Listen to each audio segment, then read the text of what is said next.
जय हिंद बच्चों, इस समय आप लोग महामना इंस्टीट्यूट के यूट्यूब चैनल से जुड़े हुए हैं और मैं आपका इस चैनल में स्वागत करता हूं। आज हम लोग क्लास 12 हिंदी माध्यम फिजिक्स के अंतर्गत स्थिर वैद्युत स्थितिज ऊर्जा के बारे में पढ़ेंगे। और मैं आपको बता दूं कि यह भी एक बहुत ही इम्पोर्टेंट टर्म है, इसको अच्छी तरह से हम लोगों को तैयार करना होगा। और स्थिर वैद्युत स्थितिज ऊर्जा ये है क्या, हम सबसे पहले आपको इसकी डेफिनेशन बताएंगे, इसके बाद हम आपको इसका डेरिवेशन बताएंगे।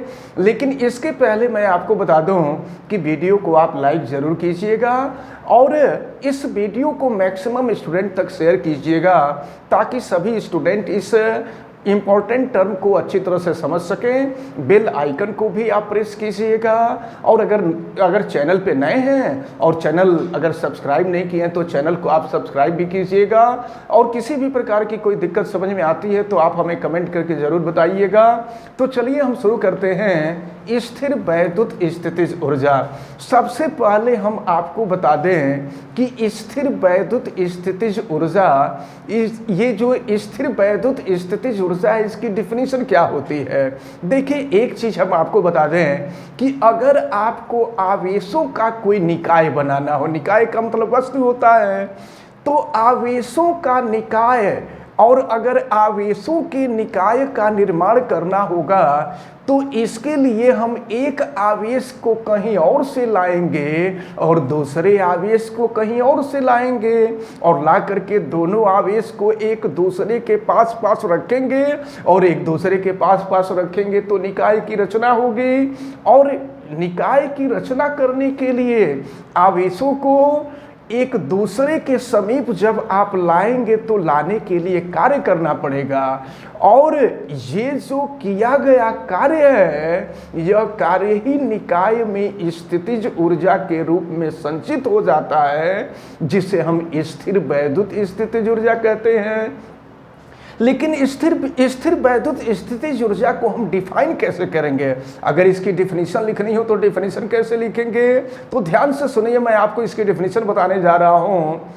आवेशों को अनंत से एक दूसरे के निकट लाकर निकाय की रचना करने में किया जाने वाला कार्य ही उस निकाय में स्थिर वैद्युत स्थितिज ऊर्जा के रूप में संचित हो जाता है और ये स्थिर वैद्युत स्थितिज ऊर्जा कहलाता है। इसे हम U से प्रदर्शित करते हैं और याद रखे रहिए, ये ऊर्जा है तो ऊर्जा का मात्रक जूल होगा और जूल को हम J से रिप्रेजेंट करते हैं।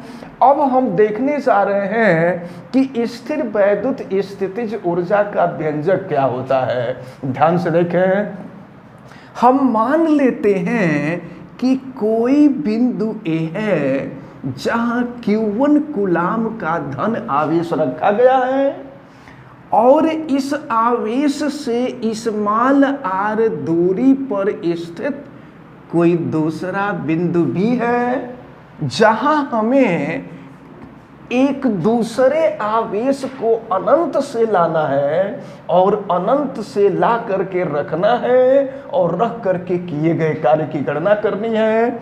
हम मान लेते हैं कि दूसरा आवेश Q2 है जिसको हम बिंदु B पर ला करके रख रहे हैं।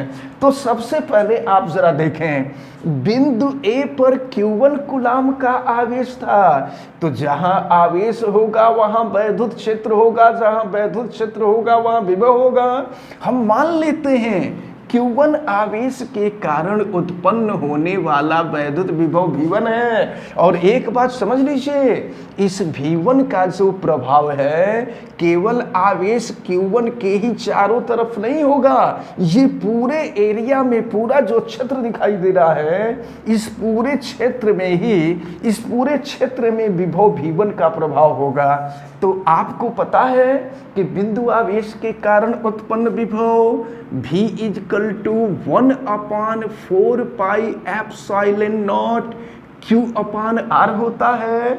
और अब अगर हम यहाँ से V1 की वैल्यू निकालें तो V1 इक्वल टू हो जाएगा 1/4 पाई एप्सिलॉन नॉट, और आवेश Q1 है, Q1 के कारण ही वैद्युत विभव V1 उत्पन्न हुआ है। तो अब हम यहाँ पर Q के जगह पे Q1 कर देंगे Q1 अपान R। तो अब Q1 आवेश के कारण इतना विभव उत्पन्न हुआ है और इस विभव का प्रभाव चारों तरफ है। अब देखिए क्या होता है, ये जो Q2 कूलाम का आवेश है, Q2 कूलाम के आवेश को अनंत से लाया जा रहा है और अनंत से ला करके बिंदु B पर रखा जा रहा है। तो जब आवेश को अनंत से ला करके बिंदु B पर रखेंगे तो इसके लिए कार्य करना पड़ेगा। और देखें, आपको पता है कि V इक्वल टू होता है W/Q। अब आप जरा देखें, यहाँ पर जो विभव उत्पन्न है वो V1 है और आप Q2 कूलाम के आवेश को अनंत से ला रहे हैं तो Q2 हो जाएगा। अब यहाँ से अगर कार्य की गणना करें, W की वैल्यू निकालें तो W इक्वल टू हो जाएगा V1 Q2, और ये किया गया कार्य ही स्थितिज ऊर्जा के रूप में संचित होता है। तो इस कार्य को ही हम स्थितिज ऊर्जा U के रूप में लिख देंगे। V1 की वैल्यू आपने देखा है, V1 का मान हम यहाँ रख देते हैं। तो V1 की वैल्यू है 1/4 पाई एप्सिलॉन नॉट, और ये हो जाएगा Q1 अपान R। और फिर Q2 की वैल्यू आप देख ही रहे हैं। तो अब यहाँ से U की वैल्यू हम निकालेंगे, इसको ज़रा सही तरीके से लिख लेते हैं। तो ये हो जाएगा 1/4 पाई एप्सिलॉन नॉट, और ये हो जाएगा Q1 Q2 अपान R। तो याद रखे रहिए, ये रहा आवेशों के निकाय की स्थिर वैद्युत स्थितिज ऊर्जा का व्यंजक। अगर आपको Q1 का मान मालूम हो, Q1 का मतलब पहला आवेश का मान मालूम हो, Q2 का मान मालूम हो, Q2 यानी दूसरे आवेश का मान मालूम हो, और R दोनों आवेशों के बीच की दूरी मालूम हो, तो इस फार्मूले की सहायता से हम स्थिर वैद्युत स्थितिज ऊर्जा की गणना करेंगे। लेकिन एक बात मैं आपको बता दूं, आपको तो ये पता ही है कि 1/4 पाई एप्सिलॉन नॉट की वैल्यू होती है 9 × 10⁹ न्यूटन मीटर स्क्वायर पर कूलाम स्क्वायर होता है। अब हम यहाँ रख देते हैं U इक्वल टू, ये हो जाएगा 9 × 10⁹, और ये हो गया आपका Q1 Q2 अपान R का स्क्वायर। तो अब आप देख रहे हैं इस फार्मूले की सहायता से अगर आपको Q1 का मान मालूम हो, Q2 का मान, हाँ ये देखते हैं R होता है या R स्क्वायर नहीं होगा, R होगा।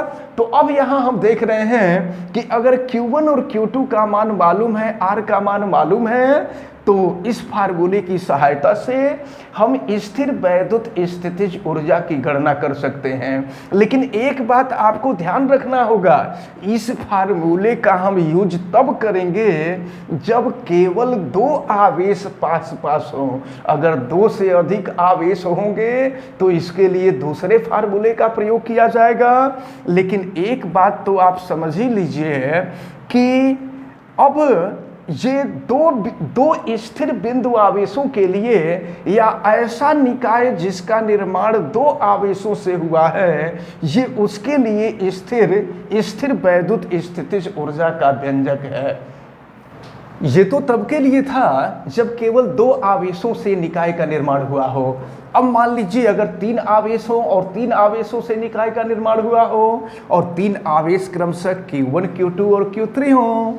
अगर Q1 Q3 के बीच की दूरी R13 है, Q1 Q2 के बीच की दूरी R12 है और Q2 Q3 के बीच की दूरी R23 है। एक चीज़ और, हम मान लेते हैं कि Q1 Q3 के बीच की स्थितिज ऊर्जा U1 है, Q1 Q2 के बीच की स्थितिज ऊर्जा U2 है और फिर Q2 Q3 के बीच की स्थितिज ऊर्जा U3 है।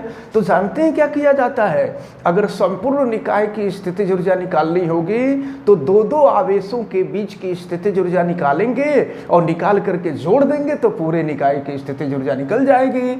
अब इसी सूत्र का हम प्रयोग करते हैं। ये जो सूत्र आपने देखा है U = 1/4 pi epsilon not Q1 Q2 upon R, तो अब अगर हम U1 की वैल्यू निकालें, देखें U1 की वैल्यू निकालें, यानी Q1 और Q3 के बीच लगने के बीच की स्थितिज ऊर्जा, तो ये हो जाएगा आपका 1/4 पाई एप्सिलॉन नॉट, और ये हो गया Q1 Q3 अपान इनके बीच की दूरी है R13। इसी तरह से अब अगर U2 की वैल्यू हमें निकालना हो, Q1 Q2 के बीच की स्थितिज ऊर्जा निकालनी हो, तो ये हो जाएगा 1/4 पाई एप्सिलॉन नॉट, ये हो जाएगा Q1 Q2 अपान ये हो जाएगा R12, और इसके बाद फिर U3 की वैल्यू निकालेंगे तो 1/4 पाई एप्सिलॉन नॉट, और फिर देखें Q2 और Q3, ये हो जाएगा Q2 Q3 अपान R23। और इस प्रकार अगर हमको पूरे निकाय की स्थितिज ऊर्जा निकालनी होगी तो पूरे निकाय की स्थितिज ऊर्जा यूं हो जाएगी, और इसके लिए संपूर्ण स्थितिज ऊर्जा को हम जोड़ देंगे, यानी U1 U2 और U3 को जोड़ देंगे। तो फिर U = अगर हम देखें सबकी वैल्यू रखते हैं तो देखें U1 U2 U3 इन तीनों में 1/4 पाई एप्सिलॉन कॉमन है, उसको हम बाहर निकाल देते हैं।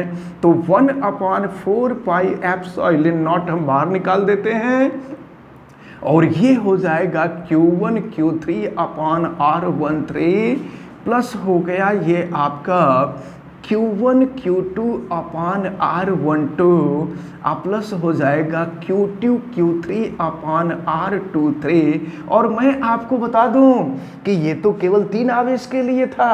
अगर इसी तरह से आवेश आगे बढ़ते जाएंगे तो हम इनको निकालते जाएंगे और फिर सबको जोड़ लेंगे तो पूरे निकाय की स्थिर वैद्युत स्थितिज ऊर्जा निकल जाएगी। हमें उम्मीद है कि ये टर्म आप सभी लोगों को अच्छी तरह से समझ में आया होगा। इसको आप अच्छी तरह से तैयार करें और वीडियो को लाइक ज़रूर करें। चैनल अगर सब्सक्राइब नहीं किए तो चैनल को सब्सक्राइब भी करें और बेल आइकन को भी प्रेस करें, ताकि जितनी भी सूचनाएं जितने भी वीडियो अपलोड होते हैं सबकी सूचना आपको मिलता रहे। और फिर अगर किसी प्रकार की कोई दिक्कत होती है तो कमेंट करके आप ज़रूर बतावें। आप सभी लोगों को बहुत बहुत धन्यवाद। जय हिंद।